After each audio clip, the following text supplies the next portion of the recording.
Mark and I met in college, young and full of dreams. He was the quiet, artistic type. I was the bubbly, outgoing one. Opposites attract, they say, and we fell hard. Our love story was the kind that inspired envy.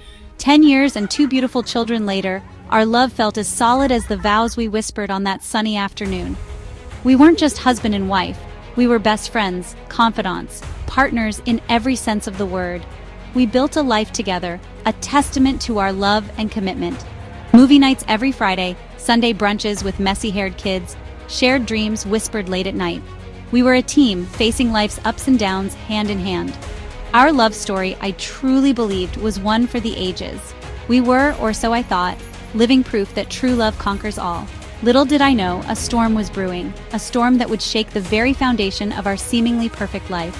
The life we had so carefully built together brick by brick year after year. The discovery was like a punch to the gut, stealing my breath and leaving me reeling. It was a text message, carelessly left open on his laptop. A message not meant for my eyes, filled with words of intimacy and affection, addressed to another. In that instant, the world I knew, the life I cherished, crumbled around me. Denial was my first response, a desperate attempt to cling to the familiar narrative of our love. "It's not what it looks like," he pleaded, but the words rang hollow against the undeniable truth. The evidence was there, stark and irrefutable, shattering the illusion of our perfect life. Anger, hot and fierce, followed close behind. How could he? How dare he betray our vows, our love, our family? The pain was all-consuming, a relentless ache that burrowed deep in my chest, threatening to swallow me whole. I felt betrayed, lost, utterly alone in the wreckage of our love. The man who vowed to love and cherish me, the father of my children, had shattered my heart into a million pieces. And as I stood amidst the debris of our broken promises, I couldn't fathom how to even begin picking up the pieces. The days that followed were a blur of raw emotion. Tears flowed freely, washing away the remnants of my naive trust. Sleep offered no escape, haunted by images of his betrayal and plagued by nightmares of a future without him. I was lost in a maze of hurt and anger, unable to see a way out. Friends and family rallied around, offering words of comfort and support. But their well-intentioned advice seemed to bounce off of me, their words distant and hollow in the face of my pain. How could anyone understand the depth of my anguish, the magnitude of his betrayal? I was angry not just at him but at myself. How could I have been so blind? Had I missed the signs, or worse, chosen to ignore them? The self-doubt was a vicious cycle, amplifying the pain and fueling my anger. Every shared memory, every whispered promise, now felt tainted, a cruel reminder of his deceit. I was adrift in a sea of pain, clinging desperately to the wreckage of our love, unsure if I had the strength to swim ashore. The turning point came unexpectedly, whispered in the quiet of a shared cry. We sat on the edge of our bed, the very foundation of our life together, now seemingly as fragile as our shattered vows. He reached for my hand, his touch tentative, hesitant. "I know I hurt you," he said, his voice thick with remorse. "I don't expect your forgiveness, but I want to fight for us, for our family." Something in his voice, a vulnerability I hadn't witnessed before, pierced through the wall of anger I had so carefully erected. For the first time, I saw the depth of his regret, the sincerity of his pain. He wasn't just asking for my forgiveness. He was choosing us. The decision to rebuild, I knew, wouldn't be easy. It would require honesty, vulnerability, and a willingness to confront the painful truths we had both been avoiding. But as I looked into his eyes, I saw a glimmer of hope, a flicker of the love we once shared. We were broken, yes, but maybe, just maybe, we could heal.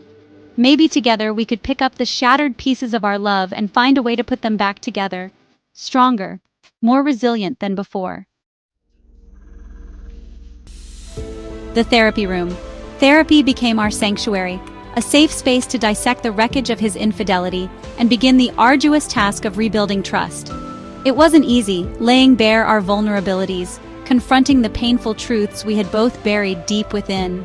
He talked about his insecurities, the pressures he felt, the ways he had sought validation outside of our marriage. I listened, really listened, for the first time hearing the pain behind his actions. I, in turn, shared my hurt, my anger, the fear that whispered I wasn't enough. The therapist, a calm and compassionate guide, helped us navigate the minefield of emotions, encouraging us to communicate with honesty and empathy. Therapy wasn't a magic cure. There were tears, arguments, moments when walking away felt easier than fighting for a future shrouded in uncertainty. But slowly, gradually, we began to understand the events that led to his betrayal, and more importantly, our roles in the breakdown of our communication.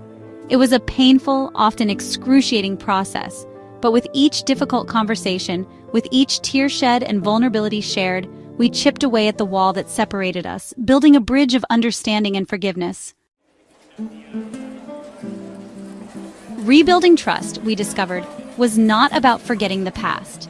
It wasn't about erasing the pain or pretending his betrayal hadn't happened. It was about acknowledging the wound, cleaning it, and allowing it to heal, leaving behind a scar, a permanent reminder of our fragility and our strength. He made a conscious effort to be more transparent, sharing his schedule, his thoughts, his vulnerabilities. I, in turn, fought against the urge to snoop, to punish him for his past mistakes. We started dating again, carving out time for each other amidst the chaos of our lives. Simple things, a shared cup of coffee, a walk in the park, a movie night cuddled on the couch, became opportunities to reconnect, to rediscover the love that had been buried beneath the rubble of his infidelity. Trust, we learned, wasn't a given, a destination we could arrive at and check off our list. It was a choice, a daily act of courage and vulnerability, a fragile seedling that needed constant nurturing to grow. It was a long, arduous journey, fraught with setbacks and moments of doubt. But with each passing day, with each act of honesty and kindness, the seedling of trust began to take root, fragile yet tenacious, a testament to the enduring power of love. Hope came in small, unexpected moments. A shared smile across the breakfast table, a spontaneous hug in the kitchen, a hand reaching for mine as we walked down the street. These seemingly insignificant gestures spoke volumes, whispering of forgiveness, of a love rekindled. One evening, as we were putting the kids to bed, our son, oblivious to the turmoil we had endured, looked at us with innocent eyes and said, "I love it when you two are happy together." His words, simple and pure, pierced through the remnants of my doubt. We weren't just rebuilding our marriage, we were rebuilding our family. Another time, while on a date night, he surprised me with a playlist of songs that held special meaning for us, songs that reminded us of our love story. As we danced in the middle of our living room, lost in the music and in each other's arms, I felt a flicker of the old joy, a spark of hope that maybe, just maybe, we could find our way back to each other. These moments, small and precious, became beacons of hope, guiding us through the darkness, reminding us of the love that had brought us together and the family we were fighting to save. The scars of his betrayal remain, a permanent etching on the landscape of our marriage. There are moments when the old pain resurfaces, when the fear of betrayal whispers its insidious doubts. But we've learned to navigate these treacherous waters, to communicate our fears and insecurities with honesty and vulnerability. We've emerged from the wreckage of his infidelity stronger, more resilient. We've learned the importance of communication, the power of forgiveness, the strength that comes from facing our demons together. Our love, once shattered, has been reforged in the fires of adversity. It's different now, deeper, more profound. It's a love that has weathered the storms and emerged stronger, a testament to the enduring power of commitment, forgiveness, and grace. The journey has been arduous, marked by pain and uncertainty, but it has also been transformative. We've learned to cherish the small moments, to appreciate the preciousness of trust, to never take our love for granted. Today, years after his betrayal, our love story is a testament to the resilience of the human heart. We've learned that love isn't about perfection. It's about acceptance, forgiveness, and the unwavering belief in the possibility of a brighter tomorrow. We still bear the scars of his infidelity, but they no longer define us. They're a reminder of our journey, a testament to our strength, a symbol of a love that has been tested by fire and emerged stronger, more resilient than before.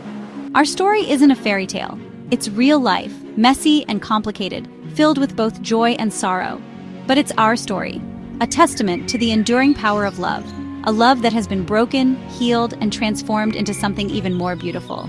It's a love that whispers, even in the quietest moments, that forgiveness is possible, healing is attainable, and even after the deepest betrayal, love can indeed conquer all. If you found our journey inspiring, please like, share, and subscribe to our channel for more stories of resilience and love.